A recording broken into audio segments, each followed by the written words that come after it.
It was a humid night in New York City, and Michael the Fox Bellucci sat in the back of a dimly lit Italian restaurant, swirling a glass of fine red wine in his hand. He had just pulled off the biggest job of his career, millions in drug money stuffed into duffel bags, hidden in the basement of his cousin's house in Queens.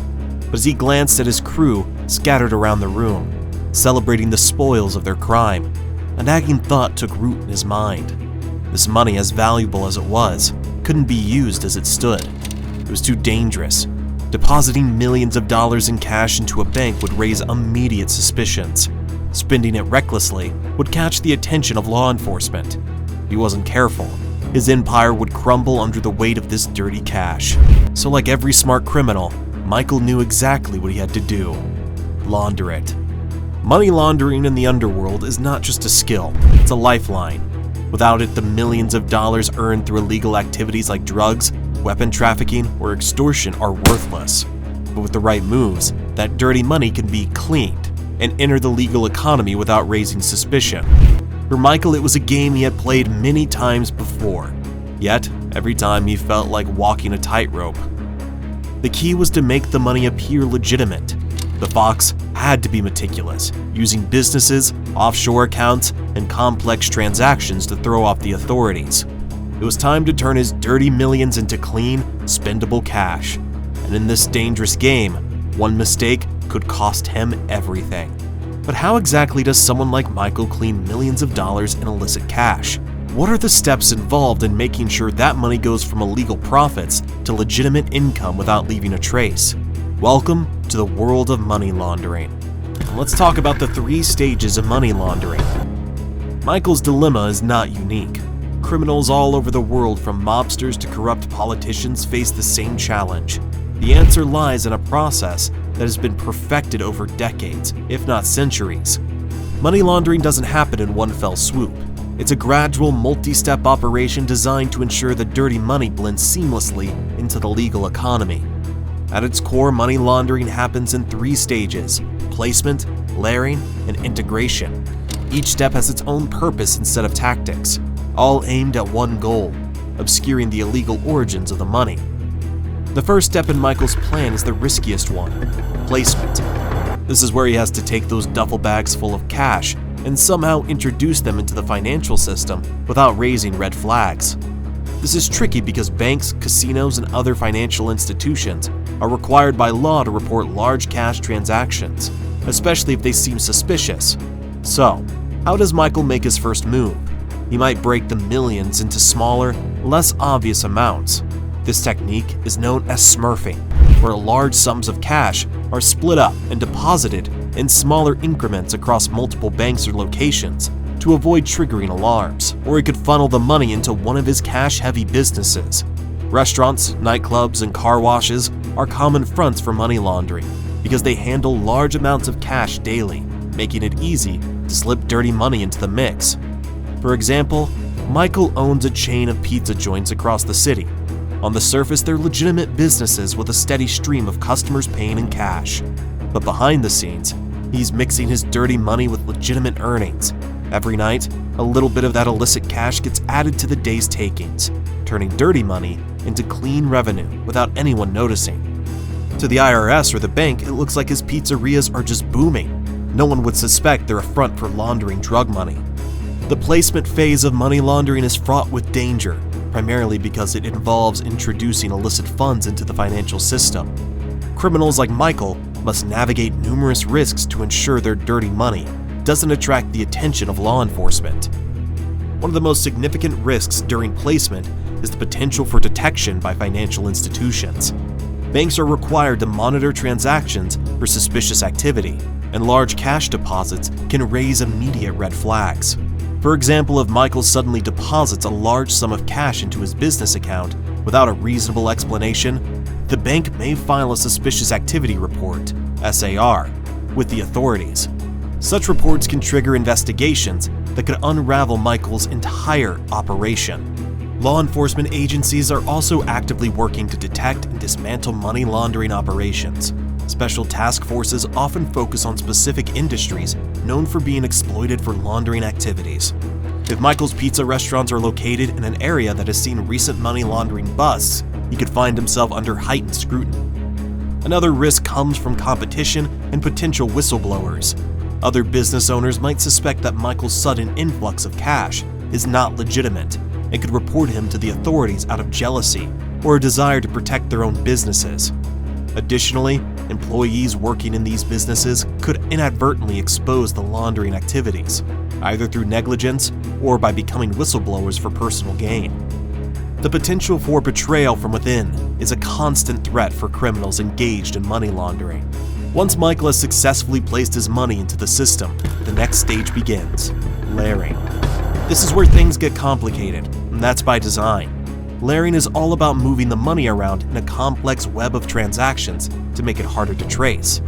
The goal is to create a labyrinth of transfers, accounts, and deals that are so confusing, it becomes almost impossible for law enforcement to follow the money back to its criminal source. Michael uses a network of offshore bank accounts, shell companies, and fake transactions to layer his funds. He might transfer money from his New York pizza joints to a holding company in Panama, then shift it again to a real estate deal in Switzerland, each transaction making it harder for investigators to figure out where the money came from or where it's going. One of the most common tactics in this stage is buying assets that are easy to trade and hard to trace, like art, jewelry, or even cryptocurrency. Michael could, for example, purchase a rare painting at an auction, hold on to it for a few months, and then sell it off. The money from that sale is now clean, legitimate income from a legal transaction, with no apparent ties to his drug deals. The layering process can involve dozens, even hundreds of transactions, spread out over different countries and currencies. The more complicated the web, the safer Michael feels, but he knows he can't stop there. The money is still in motion, and until it's fully integrated into the legal economy, it's not entirely clean. Finally, we come to integration, the last step in the money laundering process. This is where Michael can finally breathe easy. The money has been successfully placed and layered, and now it's time to integrate it into his legitimate businesses or personal wealth. At this stage, the laundered money appears to be clean. It could be in the form of real estate, investments, or high-end goods. Michael might use his laundered funds to buy expensive properties or invest in stocks and bonds. On the surface, everything looks legitimate. He's a successful businessman with a thriving pizza chain, a portfolio of real estate, and maybe even a luxury yacht or two. No one would guess that his empire is built on the foundation of crime. The money is now fully integrated into the economy, and Michael can use it however he pleases, whether that's expanding his criminal operations or retiring in luxury. While Michael's story might seem like something out of a mob movie, the truth is, money laundering is a global problem. From the streets of New York to the financial hubs of London, Dubai, and Hong Kong, money laundering networks operate across borders, using a vast array of tools to clean dirty money. Criminals exploit weaknesses in the financial systems of different countries, hopping from one jurisdiction to another to avoid detection. They use offshore tax havens, shell companies, and even crypto exchanges to hide their activities. The scale is staggering. It's estimated that between 800 billion and 2 trillion is laundered globally each year, an amount that equals up to 5% of the world's GDP. With the rise of the internet, online gambling has become a new frontier for money laundering. Criminals can create accounts on online betting platforms, deposit their dirty money, and play with minimal oversight. The winnings can be then withdrawn as legitimate gambling profits. The anonymity of online platforms makes this method particularly appealing, especially when combined with cryptocurrencies or even more secrecy. The resale of luxury goods can also serve as a laundering scheme. Marco might purchase expensive watches, designer handbags, or artwork with cash, and later sell them through auction houses or online marketplaces. The proceeds from these sales appear legitimate and can be seamlessly reintegrated into his finances. Throughout history, there have been notorious money laundering schemes that have captured the world's attention. Perhaps one of the most famous is the Bank of Credit and Commerce International, BCCI, scandal in the 1980s and 90s. BCCI was involved in laundering billions of dollars for drug cartels, terrorists, and corrupt politicians. When the bank collapsed, it exposed just how deep money laundering ran in global finance. Another infamous case involved Pablo Escobar, the Colombian drug lord who earned billions from his cocaine empire. Escobar's Medellin cartel used a variety of methods to launder money, including buying properties, starting legitimate businesses, and even using government bonds. Governments and international organizations have been fighting back against money laundering for decades.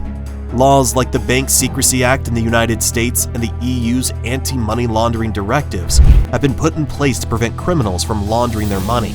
Banks and financial institutions are required to report suspicious activities, and law enforcement agencies are constantly monitoring for signs of laundering. But it's a cat-and-mouse game. As soon as new regulations are introduced, criminals find a way to circumvent them. They use more sophisticated methods, including AI and blockchain technologies, to stay ahead of the authorities. For criminals like Michael the Fox Bellucci, money laundering is not just a way to protect their profits.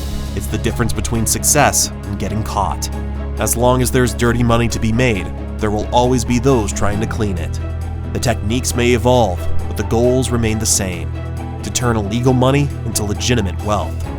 The fight against money laundering continues, but the global nature of finance and the ingenuity of criminals makes it an incredibly difficult battle.